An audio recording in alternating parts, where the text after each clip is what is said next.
నమస్తే. నమస్తే. కాంగ్రెస్ పార్టీలో ఉన్న కడియం జిఆర్ గారు నేను కాంగ్రెస్ లో లేను బీఆర్ఎస్ లో ఉన్నా అని చెప్పేసి ఒక లెటర్ రాయడం జరిగింది. అనర్హత వీటికి భయపడి రాశారా లేదా నిజంగానే బీఆర్ఎస్కి వెళ్ళే ఉద్దేశం ఏమైనా ఉందా? చూడండి, ఇప్పుడు శ్రీహరి గారు బీఆర్ఎస్ నుంచి గెలిచిన మాట వాస్తవం, నేను కాదనట్లేదు.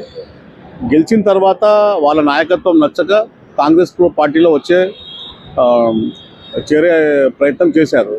అయితే ఇంతలోనే కేటీఆర్ గారు పిటిషన్ వేయడం వల్ల అది సాధ్యపడలేదు కాబట్టి అతను బీఆర్ఎస్ నుంచే గెలిచానని చెప్తున్నాడు. అందులో తప్పేముంది?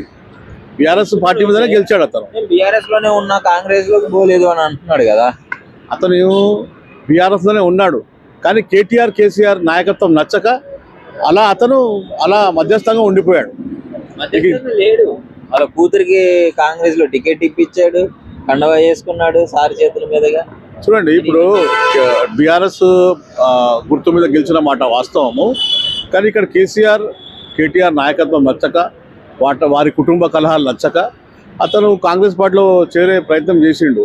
కాకపోతే ఆ కోర్టు వివాదం వల్ల అతనికి సాధ్యపడలేదు కాబట్టి బీఆర్ఎస్లోనే ఉన్నానని చెప్తున్నాడు. వేరేదేం లేదు. మొత్తానికి ఆయన కాంగ్రెస్ తరఫున అంటారు, బీఆర్ఎస్ లో ఏమో మాకు అసలు మా దాంట్లో లేడు, సిగ్గుచరం ఉండాలా మా దాంట్లో చెప్పుకోవడానికనే కేటీఆర్ గారు అంటారు. కేసీఆర్కి సిగ్గుండాలి. గతంలో 18 మంది ఎమ్మెల్యేలను ఆయన నిర్దాక్షిణ్యంగా తీసుకున్నాడు.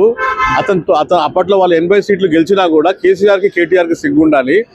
18 మంది ఎమ్మెల్యేలను అతను తీసుకున్నాడు. మరి అప్పుడు లేని సిగ్గు ఇప్పుడు ఎందుకు? అప్పుడు నీకు సిగ్గు లేదా? అప్పుడు 18 మంది ఎమ్మెల్యేలను నువ్వు తీసుకున్నావు కదా, అప్పుడు లేని సిగ్గు ఇప్పుడు నీకెందుకు సిగ్గు వస్తుంది? అది తప్పది. తాను చేస్తే సంసారం ఇతరులు చేస్తే వ్యభిచారం అన్నట్టుగా మాట్లాడుతున్నారు. అది తప్పు, అట్లాంటిది ఏం లేదు. కాకపోతే ఏంటంటే నాయకులు నచ్చక పార్టీలు మారుతారు, అది సహజమే, అది ఎక్కడైనా సహజమే. అంటే ఒక పార్టీలో ఇప్పుడు తెలిసి బీఆర్ఎస్ ప్రజల నమ్మకాన్ని దెబ్బకొట్టినట్టే కదా, ఆ పార్టీ నుంచి ప్రజలందరూ ఆ పార్టీ నుంచి ఓటేశారు పార్టీని చూసి. చూడండి, ప్రజలు ఆ పార్టీ ఈ పార్టీ అని చూడరండి, ప్రజలు అభివృద్ధి చూస్తారు. మీరు ఈ నాయకుడు మాకు ఈరోజు పనిచేశాడా లేదా అని చూస్తారు తప్ప ఆ పార్టీ నుంచి గెలిచాడా ఈ పార్టీ నుంచి గెలిచాడా విషయం కాదు. వారి నియోజకవర్గంలో వాళ్ళు ఎంత హుందాగా పనిచేశారు, ఎంత హుందాగా అభివృద్ధి చేశారు అనేది ఒక వ్యక్తిని చూసి ఓటేస్తారు తప్ప ఒక పార్టీని చూసి ఓటేయరు. ఇప్పుడు ఖచ్చితంగా మరి ఇదే రాజీనామా చేస్తే మరి ఎలా ఉంటుంది పరిస్థితి? స్టేషన్ కనుపూరు, అదేవిధంగా ఖైరతాబాద్. చూడండి, మీరు చూస్తున్నారు, జూబ్లీహిల్స్ ఎన్నికల నుంచి మా కాంగ్రెస్ పార్టీ గెలుపు ప్రపంచం మొదలైంది. జూబ్లీహిల్స్ కానీ, కంటోన్మెంట్ కానీ, మొన్న పంచాయతీ ఎన్నికలు కానీ మేము వరుసగా గెలుచుకుంటూ వస్తాం. కేటీఆర్ నాయకత్వం అనేది తెలంగాణ రాష్ట్రంలో ఫెయిల్ అయిపోయింది. ఇది 100కి 100 పాళ్ళు నిజం. కేసీఆర్ని ఈరోజు ప్రజలు ఎవరు నమ్మే పరిస్థితి లేదు కాబట్టి తప్పకుండా నాయకులందరూ మా కాంగ్రెస్ పార్టీలో